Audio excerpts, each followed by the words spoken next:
All right, welcome back.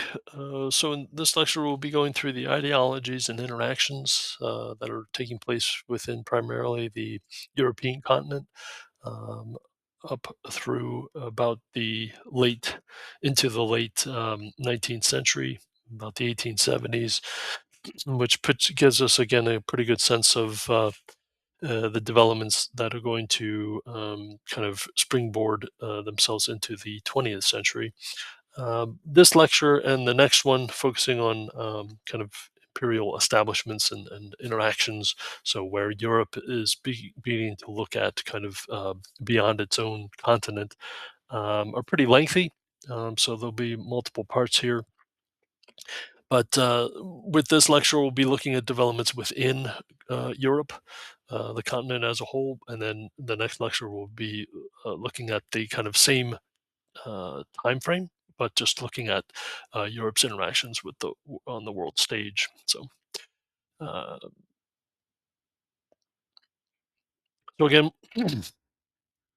after Napoleon's defeat at Waterloo, again in 1815, Europe, by and large, was ready for peace, and this required, in essence, a revamping of of international relations itself. At the conclusion of the last lecture, I mentioned how there was going to be a recalibration of the balance of power for Europe as a whole, largely as a result of the vacuum of power felt within France and how that was going to reverberate across the continent. Speaking generally, European powers and European people were ready for peace by the year 1815. But they also looked, of course, to take advantage of the peace itself and to pursue their own various interests, whether that be nationalist ambitions, whether to begin to try and make inroads when it came to developing their respective parts of Europe with regard to industrialization, uh, or to begin to apply new methods and new expressions of ideological empowerment, whether that be along social and political lines and organization, kind of the focus or the refocusing of attention on what we might perceive to be special interests or special interest groups today. So this is what we'll cover. Um, Looking at the diplomatic relations between the states of Europe, again, a recasting of the balance of power, the development of new philosophical pursuits and identities. This is where we'll turn attention towards the reaction against enlightened thinking and what would be described as either a counter enlightenment movement or what is also described as the romantic movement. Um, We'll take a look at the effects of industrialization as more and more Europe becomes industrialized, and how this is going to lead to the rise of a new interest group or a new identity, that of workers' rights and workers' identity itself. We'll also see the effects of and coming as a result of the introduction of um, new sciences, that being biological studies, the introduction of um, the uh, theory of evolution, really championed by the likes of Charles Darwin about mid-century in the 19th century. Talking about the social impacts that those types of philosophies are going to have, um, moving beyond the kind of simply the scientific field. We'll also take a look at developments helping us understand the move towards the creation of a German state as well, which would come about in 1871. In essence, we are going to begin to look at the uh, just a moment.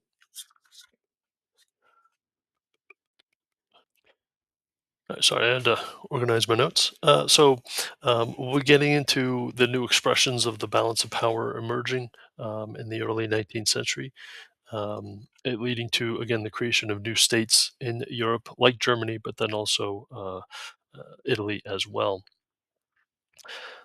So, turning attention now to post Napoleonic Europe. I mean, it can't be stressed enough that after France is thoroughly defeated, after Napoleon is removed from power for a second time, once and for all, um, the powers of Europe are going to convene, um, uh, and what's known as the Congress of Vienna, in order to establish a new framework by which the balance of Europe would be, um, again, reorganized, reconstituted, and maintained.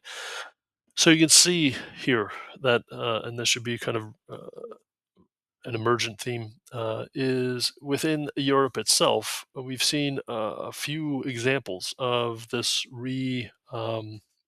constituting of the balance of power within Europe itself. We saw it during 1648 with the ending of the Thirty Years' War, the pivot of an ascendant France, supplanting Spain as the chief authority and main power of Europe itself.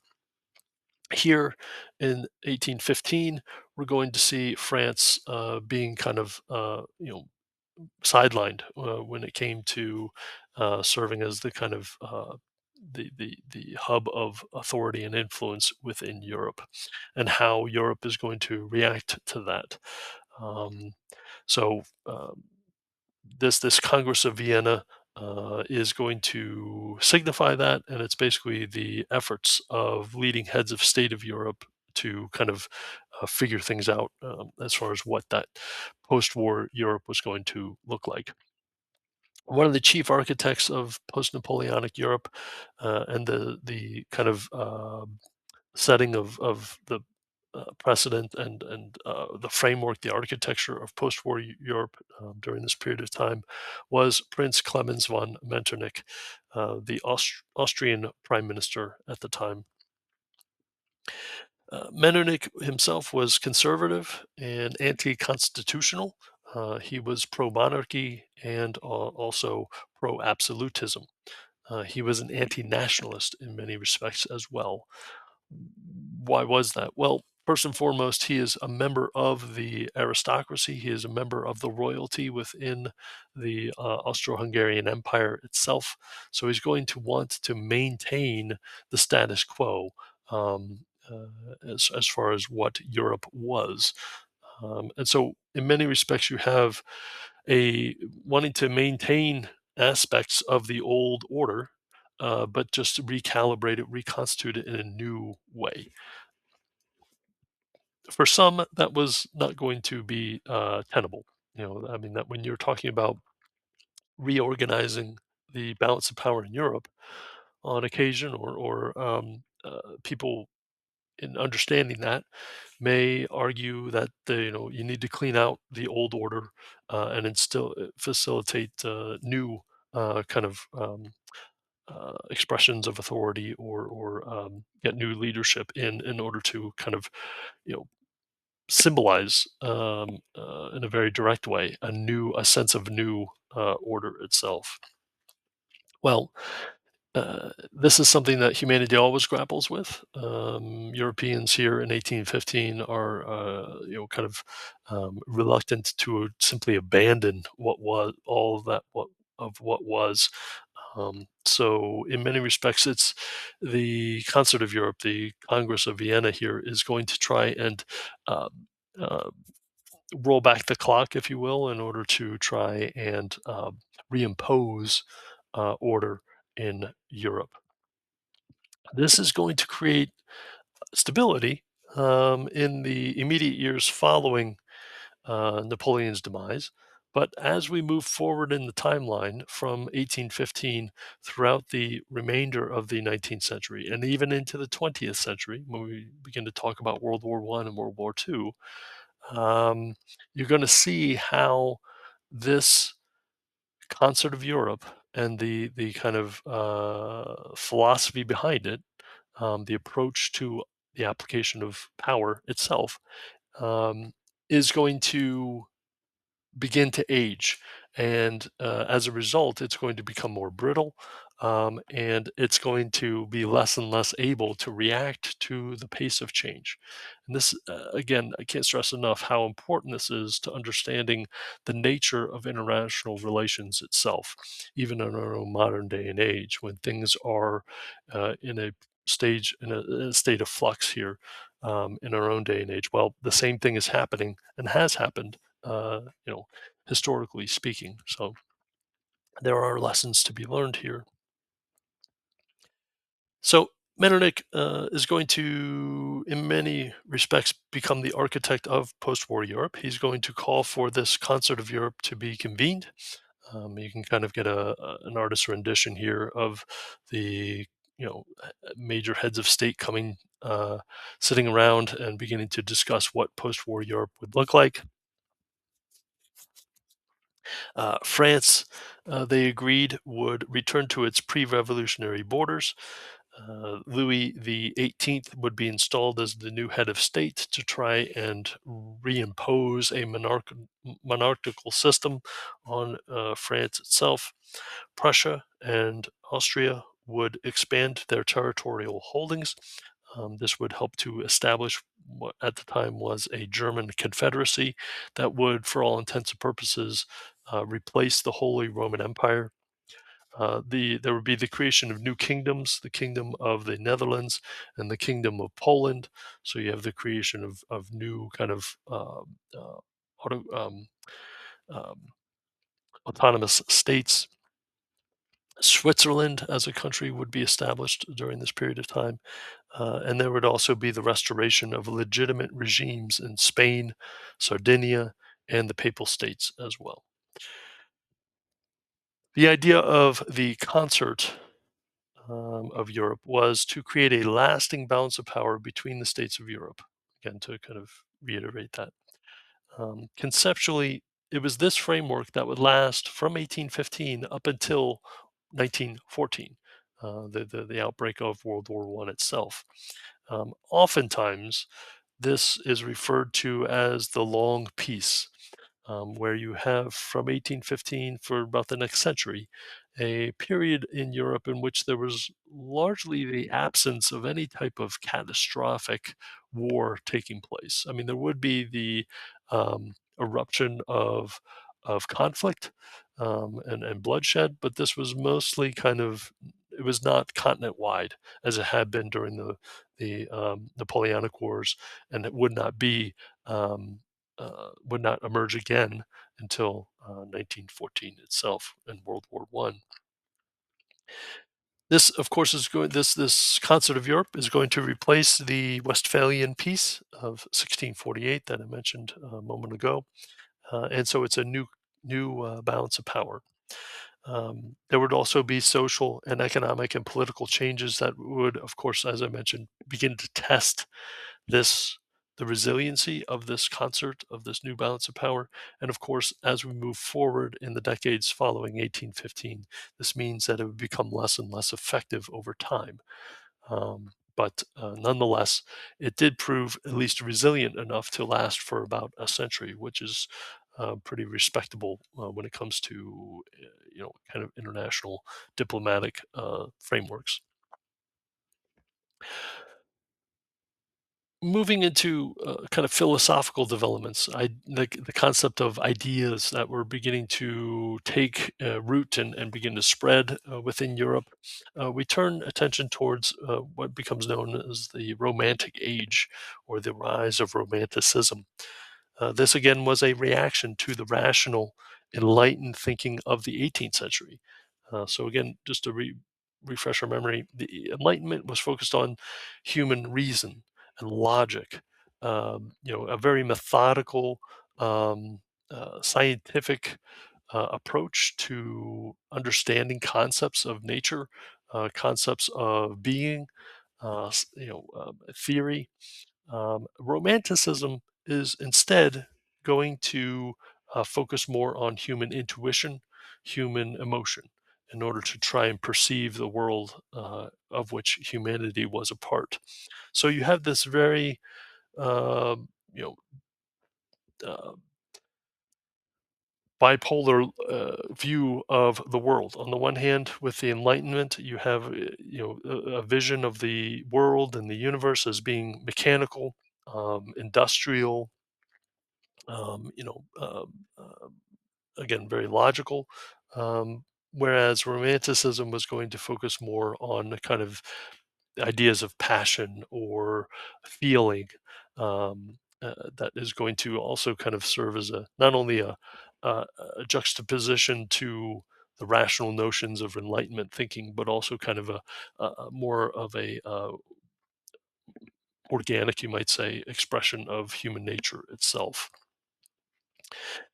And so early in the 19th century, the 1800s, writers and artists, philosophers and intellectuals begin to embrace and explore aspects of romantic like thinking. Um, as your textbook describes, this is the power of humanity's creative genius in many cases. As far as origins are concerned, this is mainly beginning to be voiced in England as well as within the Germanic states themselves. Um, and it is this alternative to the Enlightenment where people begin to see human emotion as a true expression and reflection of the state of nature itself. That humanity had to was beginning to in the industrial era, in the enlightened era, beginning to abandon um, its a sense of emotion, a sense of kind of common sense, if you will, or intuition, and this was to the detriment of humanity as a whole. And so, as a result, here the romantic movement is trying to return to those humanist like qualities and sentiments that we referred to or kind of scoped out in the first week of this class, during the Black Death and the years following it. Many romantic thinkers thought that this idea of emotion and intuition was essential to understanding what it meant to be human. Again, very kind of strong echoes of humanism dating all the way back to the 14th century. That human emotion itself was just as important, if not more important, to human beings beginning to reason out and use their intellect and rationale to deduce what was true or what was happening in the world in the universe around them.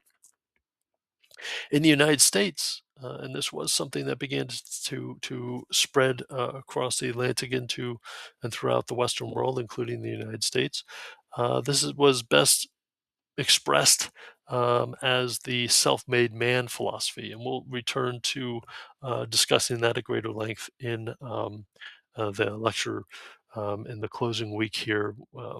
When we turn attention to developments in the United States, in the Americas, during the 19th century as well. So again, just to kind of give you this dichotomy, Romanticism focused on the emotional feeling, providing for and allowing space for a sense of spontaneity, nature, um, imagination, intuition. It was quite optimistic also in its perspective and its kind of worldview. The Enlightenment, contrastly, was focused on order, form, and functionality. Focused on system. Also, as you uh, probably know well by now, it was heavily grounded in science, whether that be the hard sciences like chemistry or biology or geology.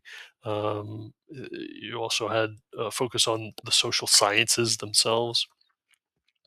A great deal of attention in the Enlightenment was focused on discipline, logic.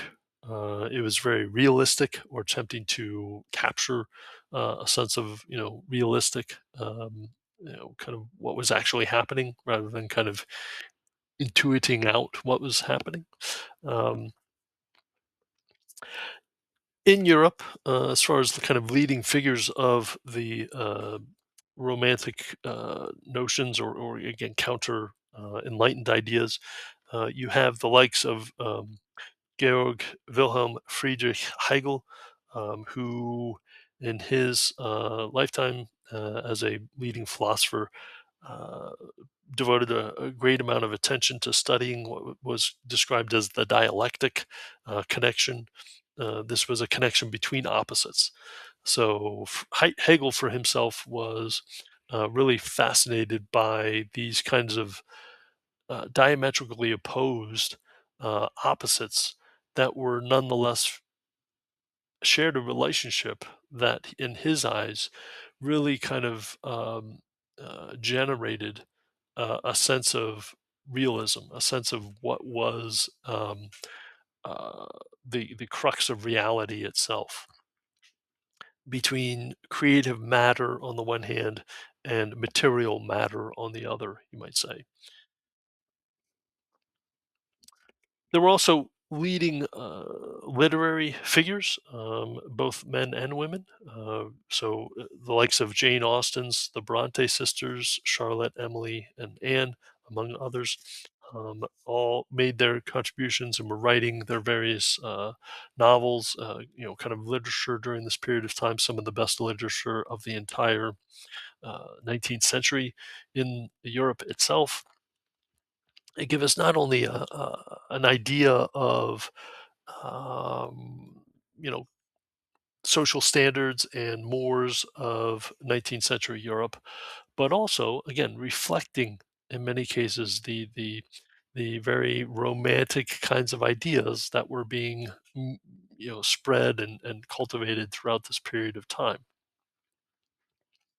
Um, Mary Shelley would write one of her best known works, Frankenstein, during this period of time as well. The kind of uh, rebuking of the Romantic Age. I mean, if you all have read or know of Frankenstein, it's where you have this scientist beginning to try and create life, or at least reanimate life. Where in many cases, uh, the scientist is acting or taking on the role of God in trying to create a new life form. Well, things go wrong, and you have this classic kind of horror story taking place where the the monster itself is kind of begins to act independently, begins to kind of you know, remove itself on the one hand from society, but then also kind of, um, uh, react against it as well. And so Shelley here was basically making pretty strong commentary as to what she perceived during her day and age. That science has this kind of maybe dark side to it, and that the humanity really needed to be careful as to what it was, where its interests were taking it, but then also kind of the potential implications for that as well. And in some cases, there some interpretations of this classic piece of horror literature. Some people argue that Frankenstein, the monster, was more humane, was more kind of you know romantic and genuinely human than human beings themselves in some cases, or in other interpretations that the horrors of this monster bring the kind of enlightened scientist back to understanding what humanity actually is and what it's all about. So really a fascinating piece of fiction that demonstrates the influence and the impact and power of how fiction can be a mirror to contemporary society. Other writers like William Wordsworth, a British poet, was uh, believed that compassion was paramount, kind of acting as the glue that held humankind together as one, regardless of social status. That if people exhibited just simply acts of kindness, that this would help to bring about more kind of the full-throated um, voicing of romantic notions. Uh, you also had Lord Byron, John Keats, Emily Dickinson as an American poet, Percy Shelley, Emily Barrett Browning. William Blake also was a romantic poet, again from England, who criticized the aspects of industrial life, seeing it as a blight on the English landscape itself, the destruction of nature, the dehumanization of human beings themselves. These were classic tropes and expressions of and concerns of romantic thinkers during this period of time. There were also other philosophers like Johann von Herder, again, a German romantic thinker, philosopher, who believed that civilization grew out of the cultural characteristics of the common class itself, not the social elites.